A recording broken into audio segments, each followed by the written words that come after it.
Hey. What's going on, everyone? Welcome to an episode, the new season of Armchair GMs, brought to you by Blitz and Cake Podcast. I am your host, Matt.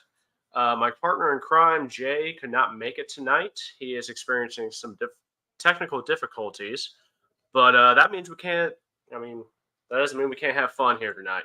So we're going to kick this season off right, kick this episode off right. Before I get started, we need to play through our ads and support our sponsors. So you stay tuned. Fresh Cuts is our amazing sponsor who has been with us since 2020. Fresh Cuts is the local barbershop hangout in Marion, Indiana. If you're looking for a full-service barber with excellent cuts and a welcoming atmosphere, contact Caleb Kemper for an appointment time through www.freshcutsbarbershop.com. Mondays are the best days to get in, although he has plenty of time slots available. And if you happen to miss us live, you'll be hearing us in the shop while you enjoy your fresh cut. Slide on by to Fresh Cuts to pick up some stylish footwear with Caleb's Fresh Kicks collection. From Nike to Jordans, he offers the best price for quality kicks. And if you don't find what you like, Caleb offers custom work for $250. Stop over to 1224 North Baldwin Ave in Marion to pick up yours today, or Caleb also ships all over the U.S. Message him for prices and sizes. Our other people we sponsor, Steve Wood Illustrations and Ronald Morell for Mayor, check out their respective pages on Facebook. And our other friends at other podcasts, the Culture Corner podcast, 1,000 Wives of Weird, and Rules of the Frame. Check them out on their respective platforms listed below. And we're back. All right, so some keynotes we're going to go over today. Some injury notes here and there. I'm sure we all know about the Travis Kelce situation. We are also getting some news on Cooper Kupp as well, which I will touch base on. We'll have some stardom and sit-em. And, can't wait for my new favorite segment. I won't spoil it too much, but I think you guys will enjoy it a lot. So to kick things off, we're going to talk about Travis Kelce, the latest there. Came out yesterday. It was a hyperextended knee. Kansas City was scared about the possibility of a torn ACL. According to Sports Illustrated, it is a bone bruise, and he will likely be out for week 1. Fantasy owners of other Kansas City players should see some higher production out of, other players pending Kelce's health. Examples are Kadarius Toney, Sky Moore, Rashee Rice, Jerick McKinnon, Isaiah Pacheco, and let's just throw Kelce's backup out there, Noah Gray. But if you are like me, who only drafted one tight end because he had Travis Kelce, there is some hope. Hit up that waiver wire for your last-minute pickup. Some names include Tyler Higbee from the Los Angeles Rams. According to NFL Fantasy, he is 76% rostered. Other names to consider would be Juwan Johnson from New Orleans. He is 52% rostered according to NFL Fantasy as well. And Gerald Everett from the Los Angeles Chargers. Still living in the past, guys. I'm thinking of San Diego Chargers, but we know who I'm talking about. He is 63.8% rostered. This is actually kind of interesting, in my opinion. Kelce has not missed a game due to injury since his rookie season in 2013, where he played one professional snap.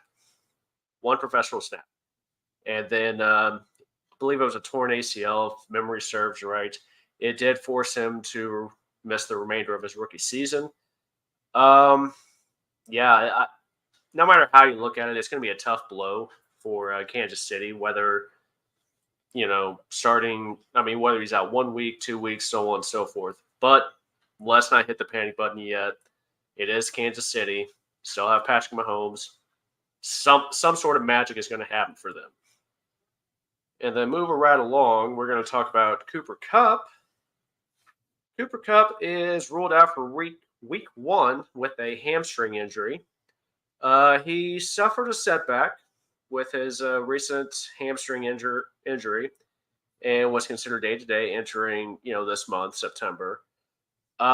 They're taking extra precautions for it, which likely so. I mean, he had high ankle sprain last year, which caused him to miss 8 games. Um, if there is the possibility he's going to go on the IR, which means he would miss at least the first 4 games. Again, let's not let's not panic yet because they still have Tyler Higbee, who I just mentioned with the tight ends. But some other waiver wire pickups potentially would be Van Jefferson, who this one was interesting.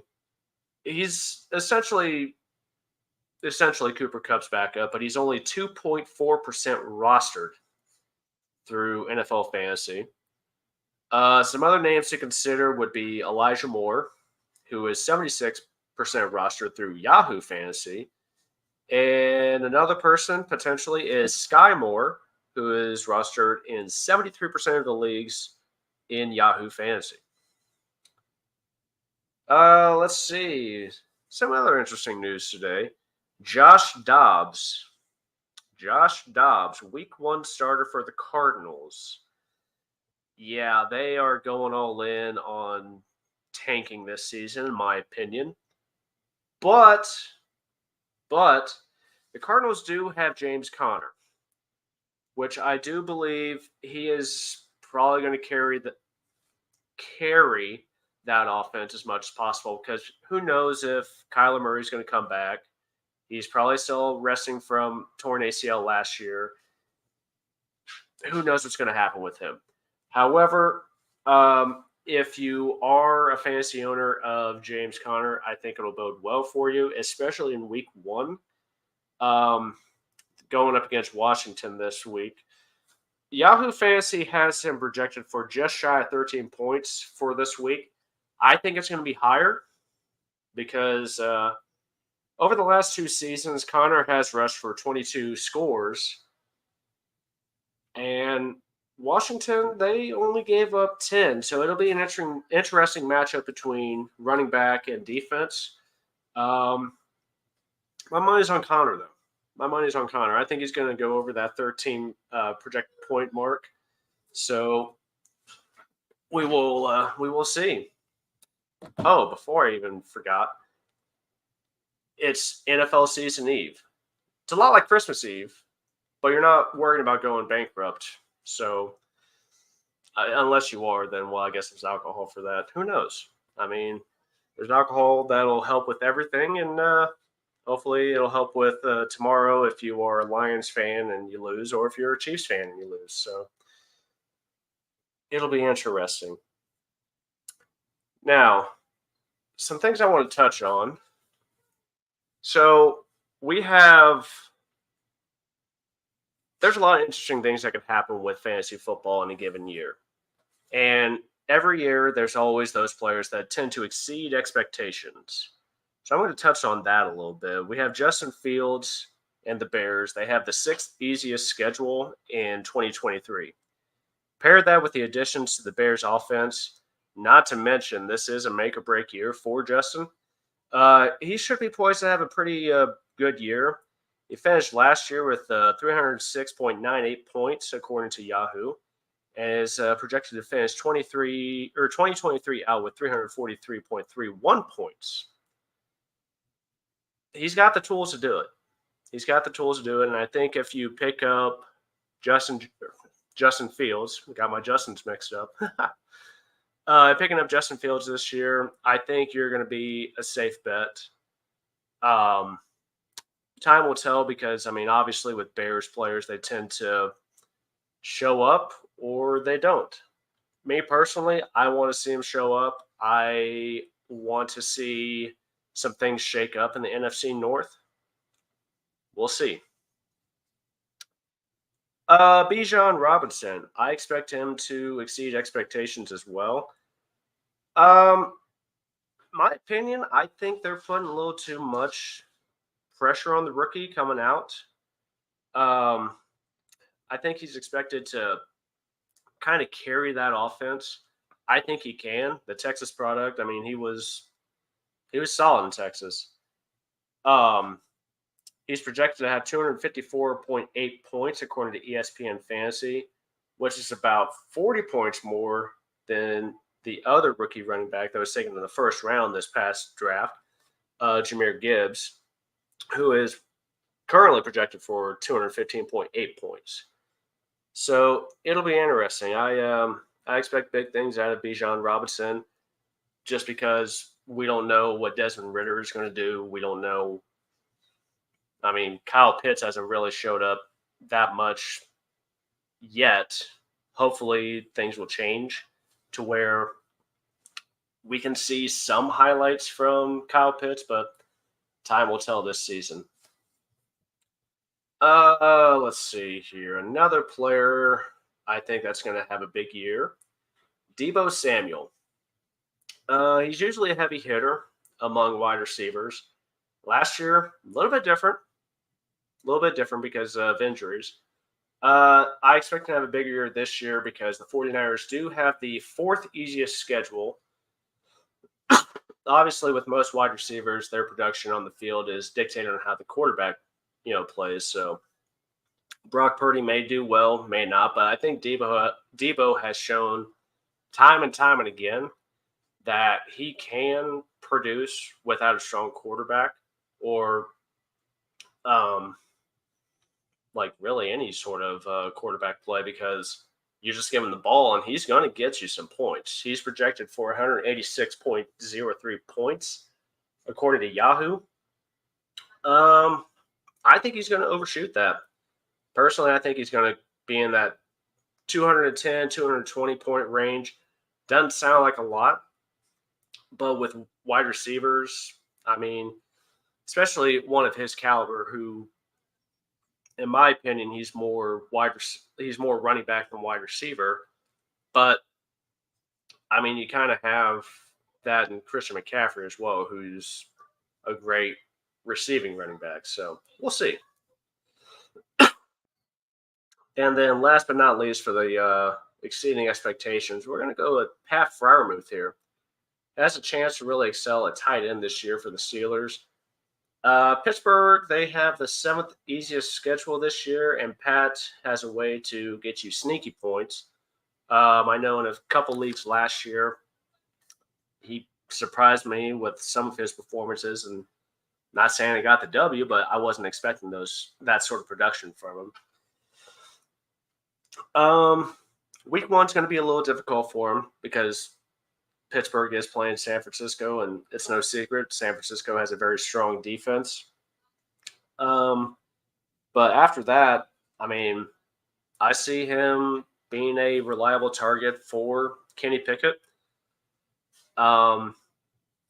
which Kenny Pickett really hasn't had a reliable and consistent receiver, which I hate. Like, I want to see George Pickens develop into that top-tier receiver.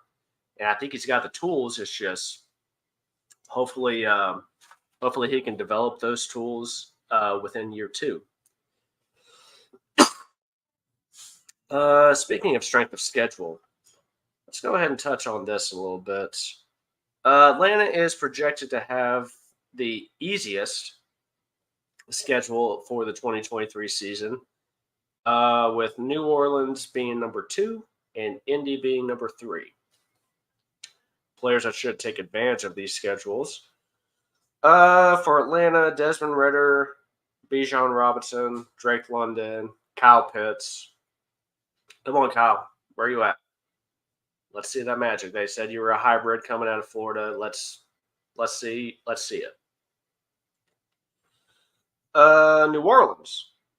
David Carr, he should really be taking advantage, especially since he is starting new with a new team.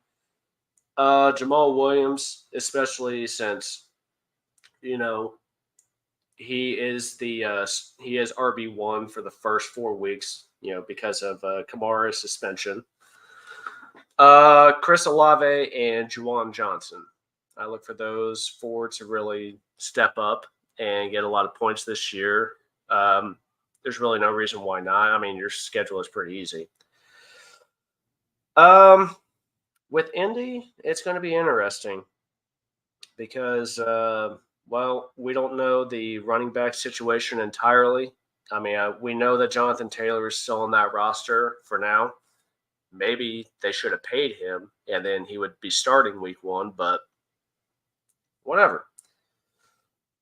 But if not Jonathan Taylor, then they do have Deion Jackson, who has the opportunity to go ahead and move into that RB1 role and just take it and keep it, run with it.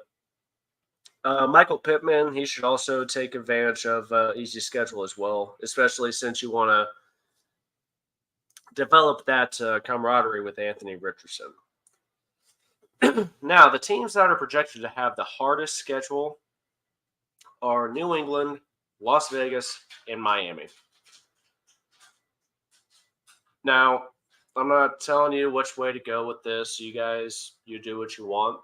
But with me, I'd be very cautious when taking those 3 teams for my defense. There's quite a few holes in each of their defense and even offensively. With New England, we don't know what version of Mac Jones we're going to get.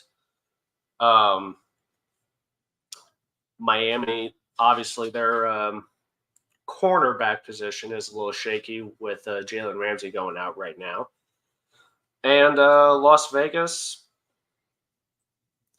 I mean, you don't know which version of them you're going to get. I mean, are you going to get a stout defense, or are you just going to get a defense that gives up 20, 25 points a game?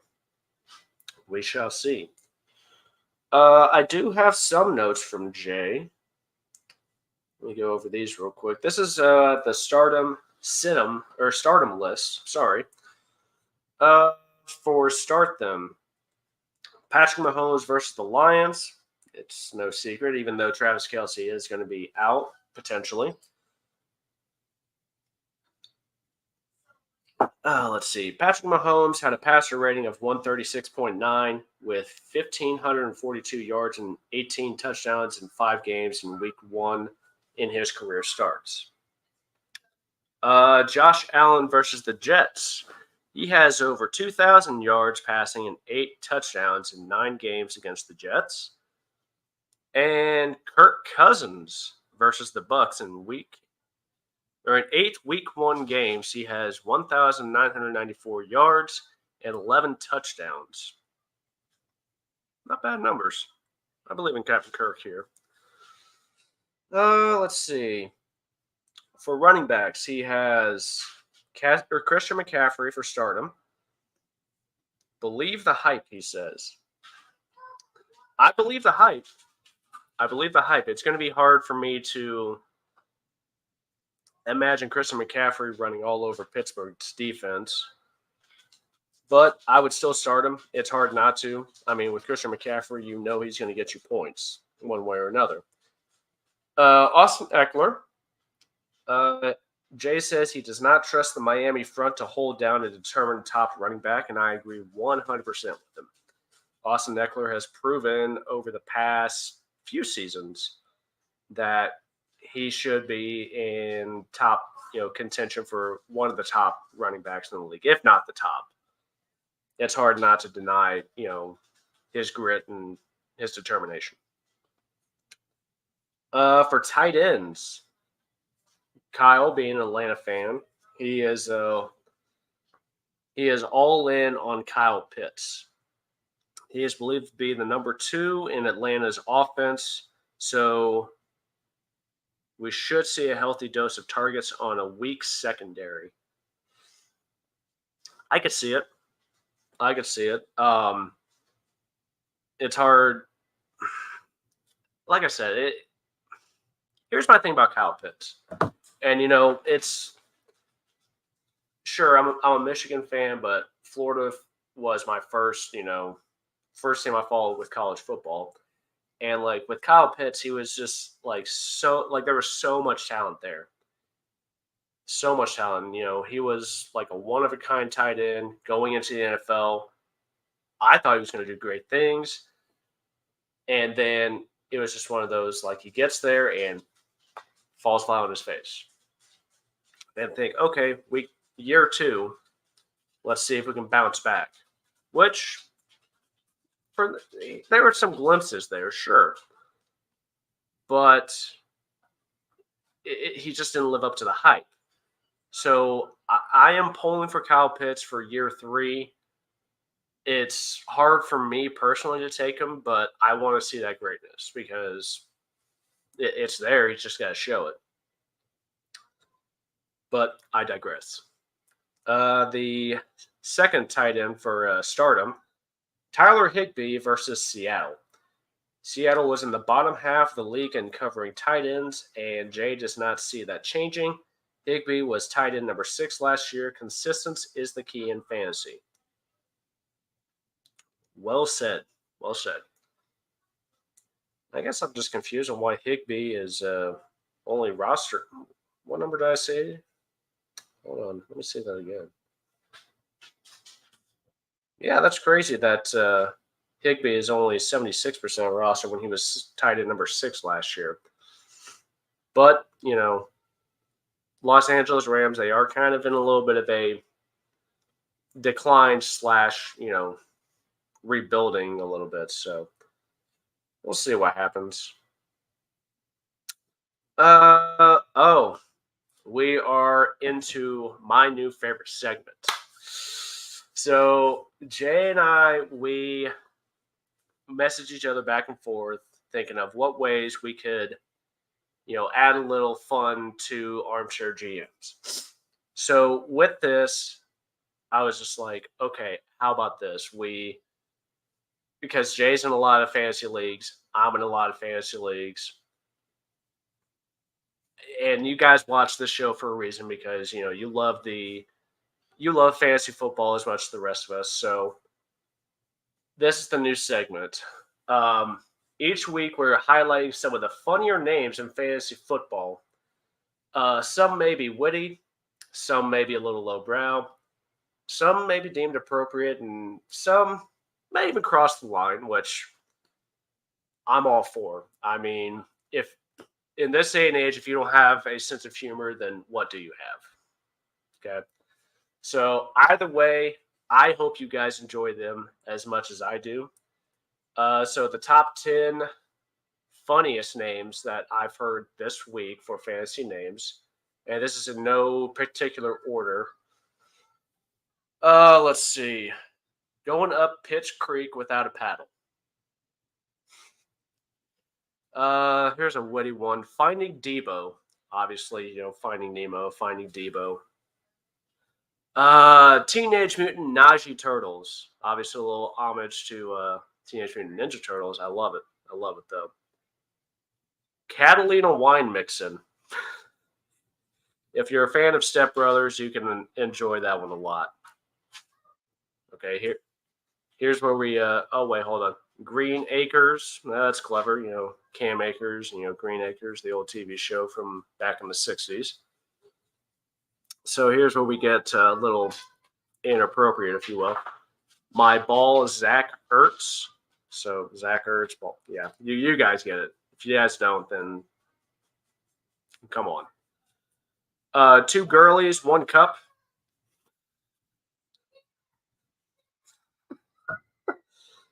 Hernandez's taxi service. Might be a little too soon for that one. Watson's massage parlor and don't kirk off your cousins. I love it. By all means, if you guys have any funny fantasy names that you want to submit to me or Jay or any of us from Blitz and Kick podcast, please, by all means, do it because this is a new segment. I'm super excited about it. It shows off a little comedic side to our podcast. And I believe that actually wraps it up for this week. Going forward, though, every Tuesday, we will be broadcasting Armchair GMs. That way we can cover, a lot of things before waiver wires or the waivers go through. But this is fun. I can't wait for the NFL season to go full force. Starting tomorrow, you got the Lions and the Chiefs. So we will see how that goes. My prediction is the Chiefs will end up winning, even without Travis Kelce, if he does not play. But I'm also excited to see what the Lions do. I'm still going on my prediction that the Lions will win the NFC North this year. They got a great team. They're young. They're full of energy. I can't wait to see what the Lions do. So that wraps up Armchair GMs for this week. Glad you guys could watch. Be sure to like, subscribe through Facebook, YouTube, Spotify, and the app formerly known as Twitter, X. Thank you guys so much. Y'all have a good night.